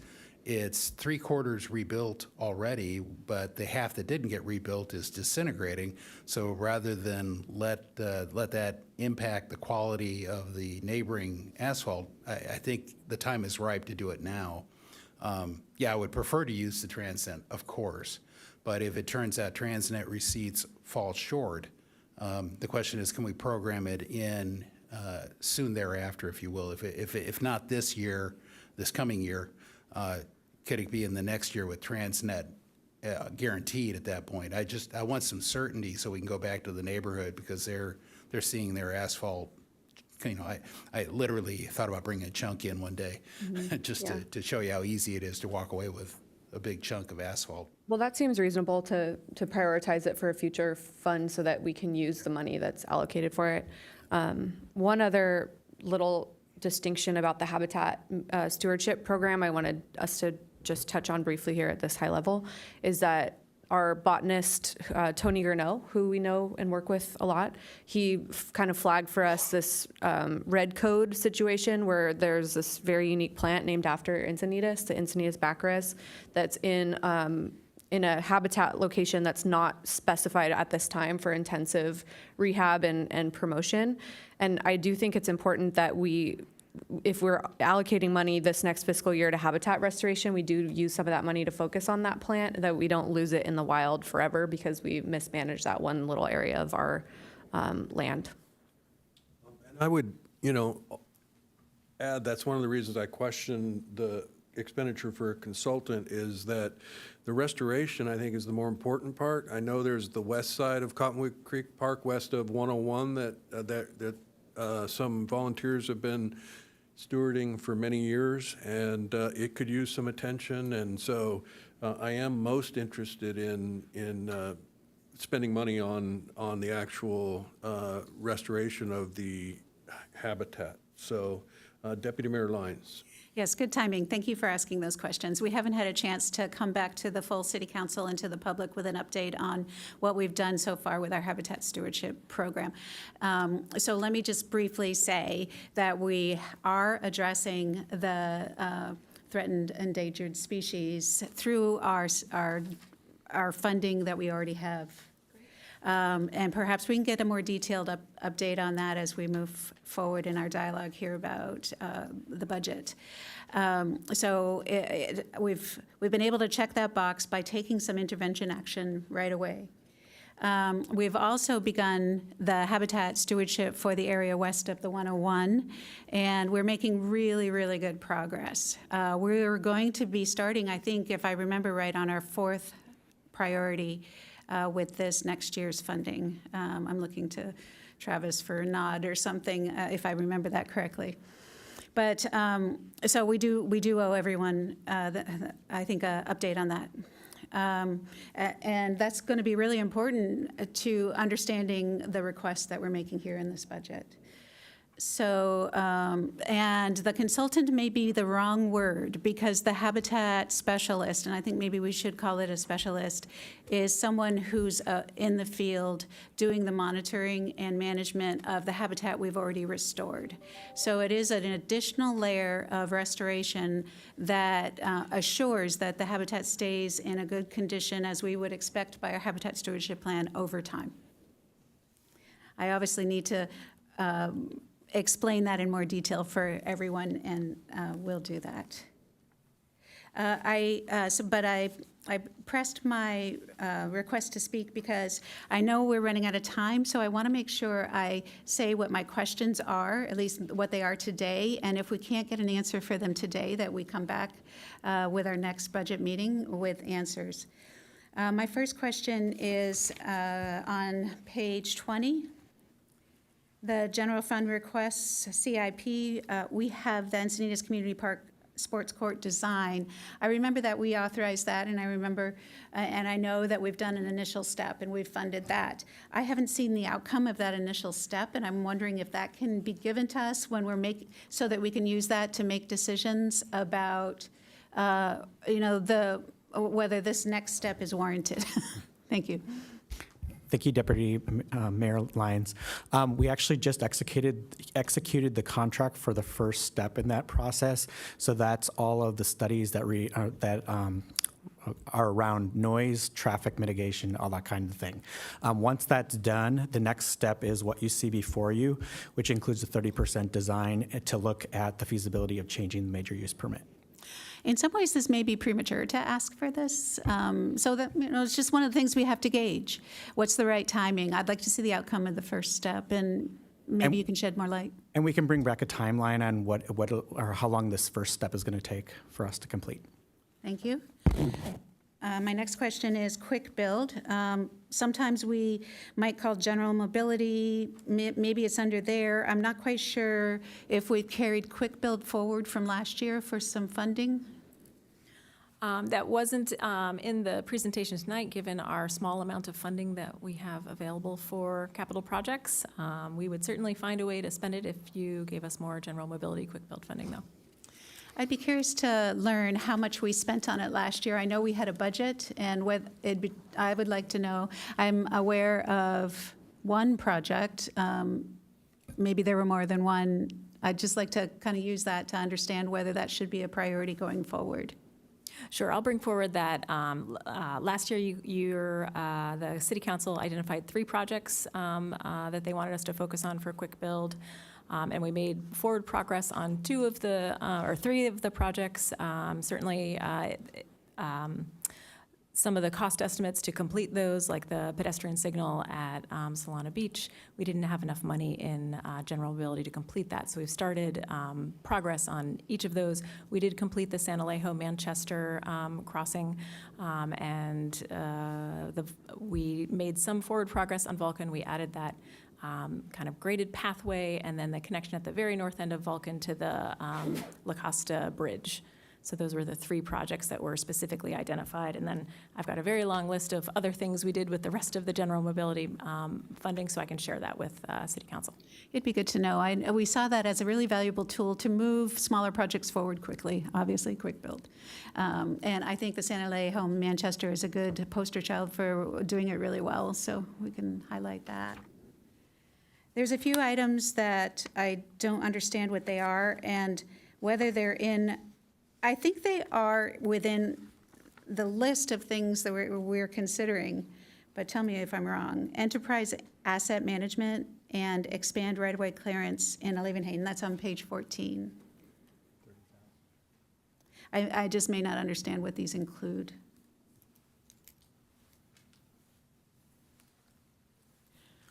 I'll ask Director Contreras to come up and answer that.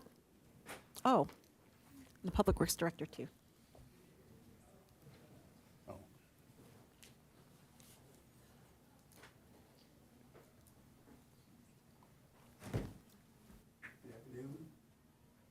Good afternoon, Sylvester Mabry, Director of Public Works.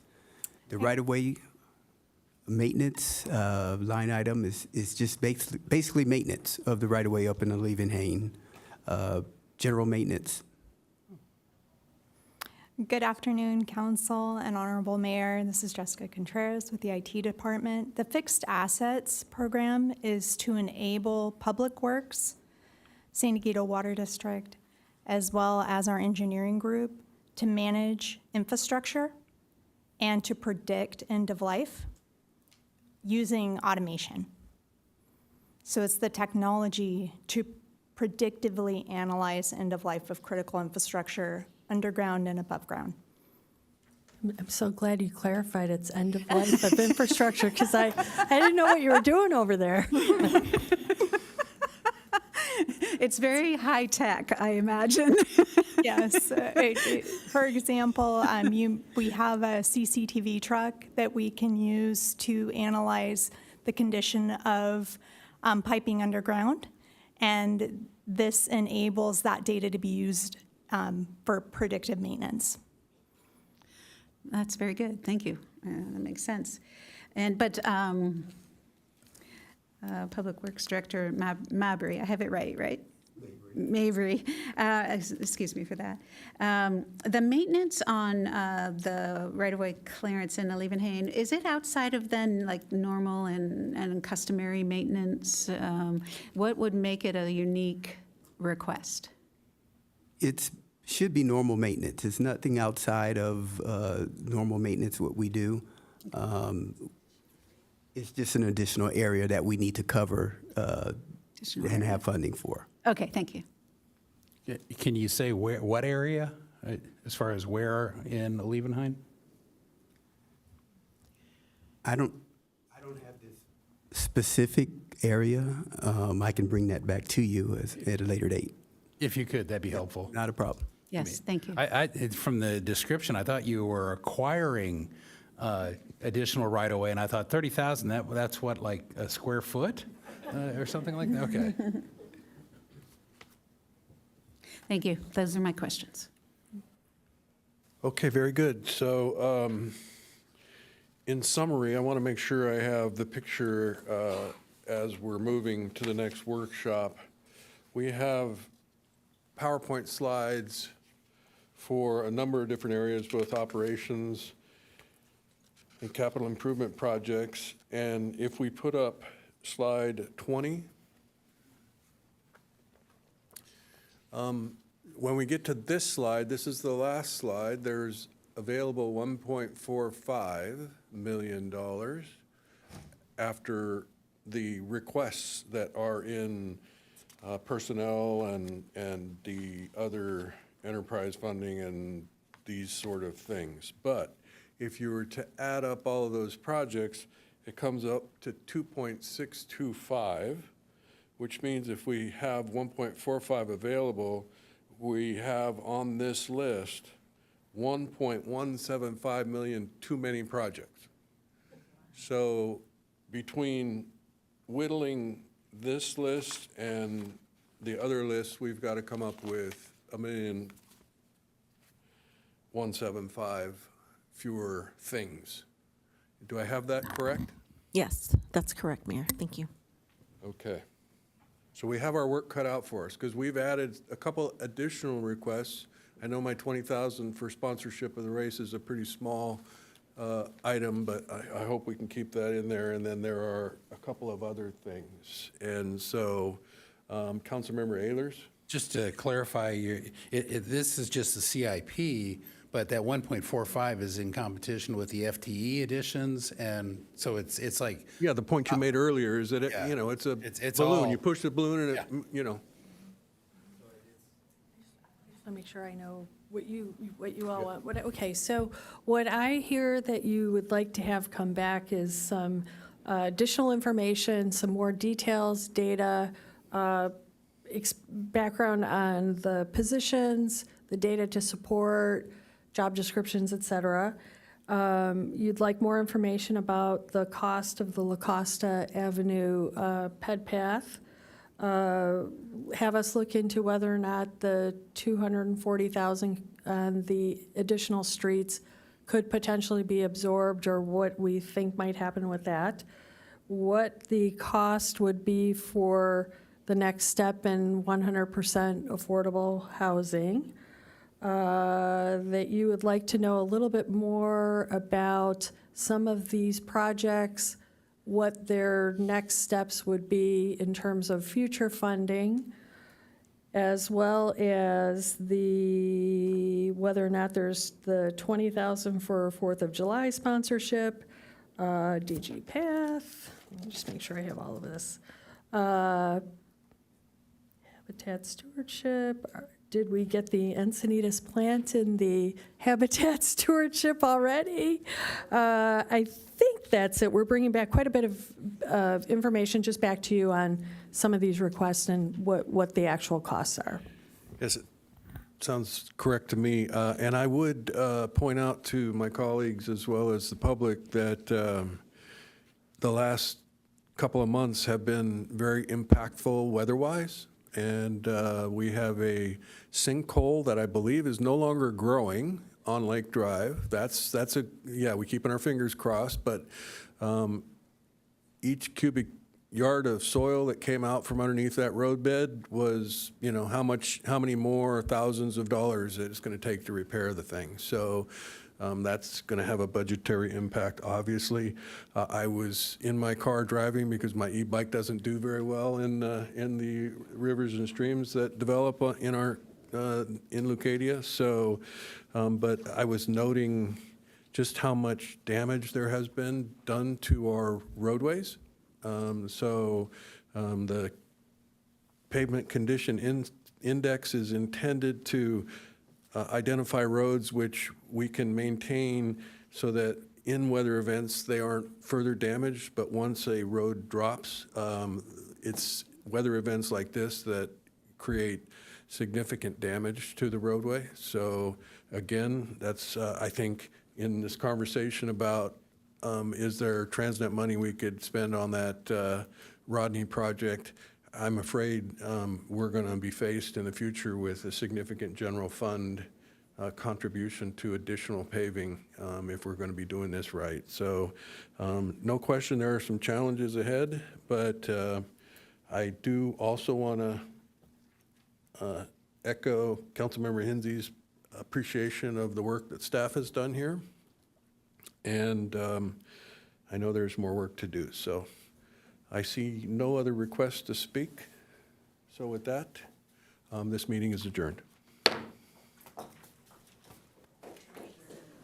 We will be back in 3 minutes for the San Diego Water District meeting. I'm sure you'll all want to stick around for that, right? Do you want to start right at 5, or they brought dinner? It's up to the president here. That's right. Do you want to start at 5?